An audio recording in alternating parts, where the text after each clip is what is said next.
une nouvelle capsule pour le baladi. On va aller expliquer cette fois-ci le travail du ventre. Alors, on va aller voir comment on peut évoluer dans le contrôle musculaire des abdominaux, de nos muscles du ventre, qui vont nous permettre éventuellement de faire toutes sortes d'ondulations. Je dis ondulations, mais vraiment vagues du ventre, des rythmes particuliers, des isolations particulières ou simplement des accents sur des mouvements que vous possédez déjà. Il faut savoir que le contrôle du ventre, c'est une spécialisation, dans le sens où tout le monde a les muscles, tout le monde n'a pas un contrôle inné de cette section du corps-là. Pour certaines personnes, ça va réellement se faire comme respirer d'un coup, mais pour la majorité, il va y avoir un certain travail à faire. Dans mon cas, même si je suis professeure de danse orientale, ça m'a pris plus de 5 ans juste sentir la zone du bas sous le nombril au niveau musculaire pour avoir un certain contrôle dessus sur mes contractions. Alors, ça fut quand même assez long, ce n'est pas la moyenne. En général, ça va plus vite que ça. Mais il ne faut pas se décourager, on va tout l'atteindre. Souvent, les femmes qui ont eu des enfants vont contrôler un peu mieux certains muscles parce que justement, ils vont avoir énormément travaillé. Ça va apporter un petit peu plus de conscience dans le contrôle. Mais c'est variable. Et les hommes ont souvent ça assez facilement. Pour quelle raison, je ne sais pas, mais souvent les hommes, quand on leur dit « fais ça, fais tel mouvement, fais telle vague avec le ventre », ils vont le faire pratiquement instantané, sans se poser de questions. Par contre, pourront-ils isoler? Ça, c'est une autre histoire, mais parce qu'on peut faire de l'ondulation du ventre sans trop réfléchir, mais ça ne veut pas dire qu'on est capable d'isoler notre travail. Donc, en premier, petite routine intéressante que je vous propose.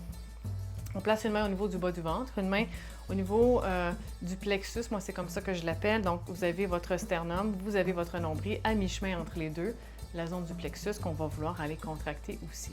En premier, on rentre tout, alors comme si on ramenait le nombril vers la colonne vertébrale. Puis on relâche. Et on rentre, et on relâche. Et on rentre, relâche, rentre, relâche, rentre, relâche, rentre. Relâche. Et ensuite, on peut faire ça une dizaine de fois si on veut. Ensuite, on va aller contracter zone par zone.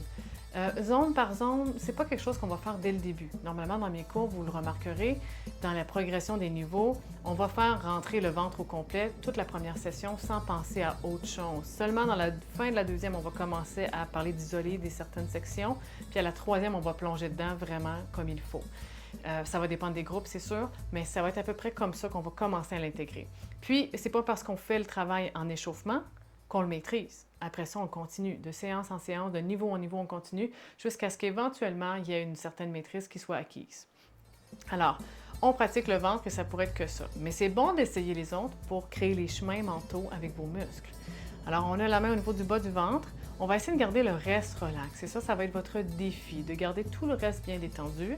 On va rentrer que le bas du ventre. Alors, je vous rappelle, moi, ça m'a pris 5 ans le sentir. Puis, on le relâche. Et on le contracte.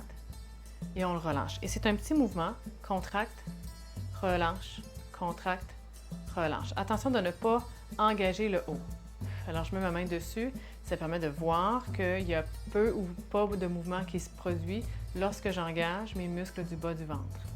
Quand on commence, on engage, on tient 2 secondes. Puis on relâche. Minimum, on peut tenir plus. Et encore, on engage, on tient au moins 2 secondes. On relâche.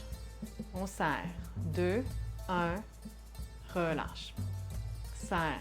2, 1, relâche. Encore, serre. 2, 1, relâche. Et serre. 2, 1, relâche. Ça se peut que si vous avez de la difficulté à le sentir, que cette zone-là ne puisse pas être contractée aussi rapidement. Au début, c'est rapide quand même comme tempo. Alors, c'est correct de resserrer une fois de temps en temps. Ça peut être une fois sur 5, une fois sur 4.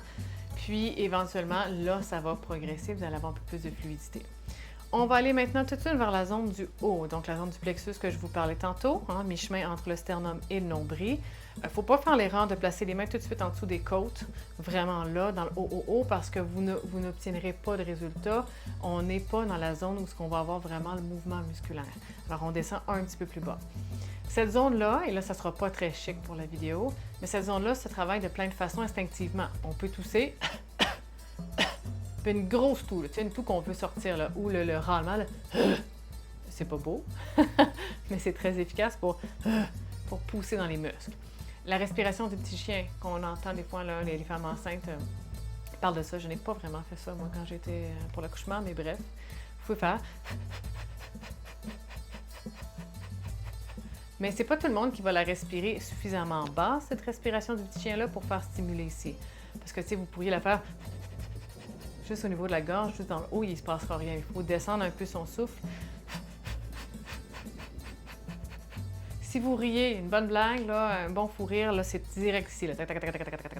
Et ça, c'est excellent pour le muscler d'ailleurs. Fait que c'est pas juste bon pour nous faire rire, mais c'est bon pour ça aussi. Fait que ça, c'est des mouvements qui sont naturels dans votre corps, qui se passent. Mais le connecter, c'est pas la même histoire. Alors, on va essayer de le contracter volontairement, juste en visualisation, avec aussi un contact de la main. On le rentre, ce qu'on peut rentrer. On le relâche. On le serre. 2, 1, relâche. Serre. 2, 1, relâche.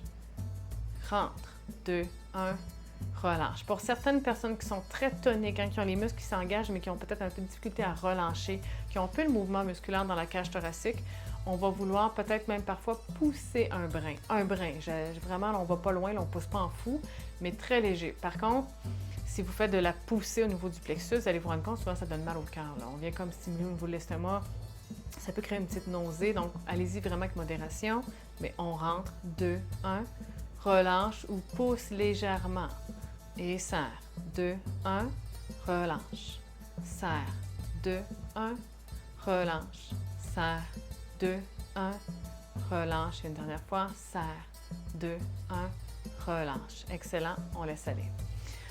Alors, comme je vous dis, c'est quelque chose qui arrive progressivement à l'intérieur des cours. Vous pouvez, par contre, vous, déjà vous amuser à explorer ces zones-là, tant mieux si vous avez le temps et vous avez le goût de vous spécialiser dans le contrôle du ventre. Mais on fait en premier tout l'ensemble, puis ensuite on essaie d'aller voir si on peut cibler des zones. Gardez les zones qui sont faciles, ceux qui font d'un claquement de doigts, vous êtes capable de contracter, gardez-les pour la fin de votre séance. C'est faisant une ou deux là, pour le plaisir de sentir que vous l'avez, mais ensuite allez sur les zones que vous ne sentez pas pour aller chercher le contrôle. Mettez le double de temps sur celles-là, puis ensuite ramusez-vous, retournez sur celles qui sont un peu plus facilement. Et là, on va aller à un autre niveau. Si tout ça va bien, on en ajoute. Alors, on va aller serrer le bas du ventre, sans serrer le reste. Je rentre le nombril, là, j'ajoute. Et j'ajoute la zone du plexus. Alors, tout est rentré, tout est bien zippé. Même mon plancher pelvien s'est engagé. Et on relâche. On recommence. Alors, on tient 2-3 secondes comme ça. On rentre. Transverse. Nombril. Plexus. Tout ça est bien gardé. On respire. Oui, parce qu'il faut respirer. Puis on relâche. Ça serait normal que vous sentiez que ça travaille au niveau du dos, des lombaires un peu, parce que vos muscles abdominaux, particulièrement ceux du transverse, font tout le tour. Hein, je parle du bas comme si c'était juste là le transverse, mais votre transverse, il fait la totalité, mais en profondeur. Donc, il va aller travailler jusqu'au dos. Il vient s'attacher à l'arrière aussi, là. Fait que c'est normal que ça tiraille un petit peu. On fait encore. On serre le bas. Le centre. Le haut. On garde. On respire. On relaxe. On relâche. Et encore. On serre le bas. Le centre. Le haut. On relâche. Et on peut faire de l'autre côté la même chose. Alors, on va aller serrer au niveau du plexus. Ça va vous faire comme un petit creux, puis le reste va être un peu bombé. On serre le ventre qui s'ajoute. Puis là, on a encore le bas poussé, là, encore mou. Et on engage le bas, mais attention, ne perdez pas le haut. Des fois, on a comme un inversement, là. Ça dépend où vous êtes rendu dans les techniques, mais on garde tout. Puis on relâche. On respire. On retourne. Alors, on engage le haut. Tout le reste est relâché. J'engage le ventre qui vient chercher avec le haut. Là, j'ai mon sternum. J'ai le sternum, mon plexus. J'ai au niveau du nombril. J'engage aussi le transverse, le bas du ventre. Tout est rentré. Peu importe les petits bourrelets qui s'ajoutent là pour décorer, on garde ça rentré. Puis on relâche. Et à nouveau, on rentre le haut. On rentre le nombril. On rentre le bas. On respire, même si on serre tout ça. On relâche. Parfois, vous allez aussi le sentir dans les adducteurs. Hein? Des fois, on compense, on va chercher trop loin. Pas grave, là, on est là pour justement développer ce contrôle-là. Je fais une petite parenthèse, je suis assise en tailleur, vous n'êtes pas confortable, mettez-vous sur une chaise, mettez-vous couché. Il y a plusieurs personnes qui m'ont souvent dit avoir énormément plus de facilité, soit comme ça, posture un peu chaise longue, là, comme moi j'appelle, ou vraiment coucher les jambes fléchies. Pour moi, c'est pas facilitant d'être sur le dos. Ça l'a jamais vraiment été, mais c'est une façon d'explorer. On va le faire ensemble. Alors, on engage le plexus. Moi, je trouve que déjà avec la gravité, je perds un peu de souplesse d'amplitude dans mon mouvement. On rentre le nombril et on vient rentrer le bas du ventre. On garde tout ça bien engagé et on relâche.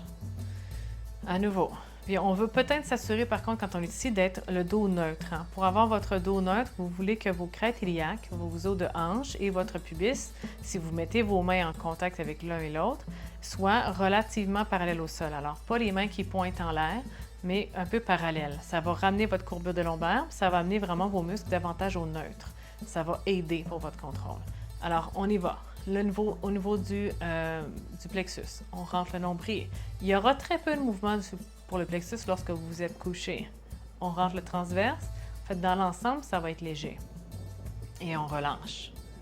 On fait l'inverse. On retourne comme tantôt, juste pour tester sur le dos si vous vous êtes placé sur le dos. On engage le bas du ventre. Le nombril, le plexus. Et on relâche. Parfait. Alors, c'est une façon de tester, vérifier est-ce que vous, le dos vous convient mieux, est-ce que c'est mieux pour vous assis. Et on va faire une dernière chose. Tout ça, ce sont des exercices préparatoires. Je ferai une deuxième capsule pour un petit peu plus de nuances, un peu plus de technique, plus de vitesse. Mais celle-là, n'allez pas plus loin si vous n'avez jamais ou peu fait. Gardez celle-là comme votre capsule de pratique. N'allez pas tout de suite à l'autre, ça va être trop. Alors, on se rajoute un dernier exercice. On rentre tout, on relâche. Rentre, relâche, rentre, relâche, rentre, relâche. Alors, un peu plus de vitesse. C'est ce qu'on veut garder. Rentre tout, relâche, rentre tout, relâche, rentre tout, relâche. Et être capable de respirer quand même. Là, attention, vous avez mangé un gros burger, une grosse poutine, une grosse affaire là, bien costaud, ça fait digérer. Alors, si vous ne voulez pas être tout le temps reine rotée ou quoi que ce soit, bien, pensez au moment auquel vous le faites. Peut-être avant d'aller manger, peut-être après, une petite demi-heure après avoir mangé pour qu'il y ait eu déjà un certain travail de fait, que vous soyez moins coincé dans votre corps, mais ça va être intéressant. Et on relâche. Alors, simplement, là, je récapitule les mouvements. Vous rentrez tout, vous relâchez. Ça peut être ça des 2 secondes aussi, hein, pour muscler l'ensemble du corps. Je n'ai pas parlé du nombril, mais vous pourriez faire uniquement la zone du centre. J'en ai pas parlé parce que dans le travail global, on le fait travailler quand même pas mal. Ensuite, vous travaillez zone par zone. Donc, vous travaillez seulement le bas. Des 2 secondes minimum que vous contractez et vous relâchez. Relâchez aussi à peu près 2 secondes. Laissez une pause à vos muscles. Même chose, on fait ensuite le plexus. On vient contracter, relâcher, quelques fois, 5, 10 fois, comme on est à l'aise cette journée-là, le temps qu'on a. Et après, si ça va bien, vraiment si ça va bien, on passe à l'autre. On serre en bas, on serre au centre, on serre en haut, on relâche tout. Et ensuite, on fait quelques fois. Et ensuite, on fait la même chose de côté. On serre le haut, on serre le centre, on serre le bas, puis on relâche. Et où on s'amuse avec la vitesse après ça, sur le degré de vitesse. Fait que c'est ce que vous devez pratiquer pour vraiment avoir un ventre très mobile puis pouvoir mettre beaucoup de contrôle. Alors, je vous invite à faire votre pratique à la maison puis à réviser la vidéo si des fois il vous manque des petites notions de détails pour le contrôle ou des petites particularités. Bonne pratique!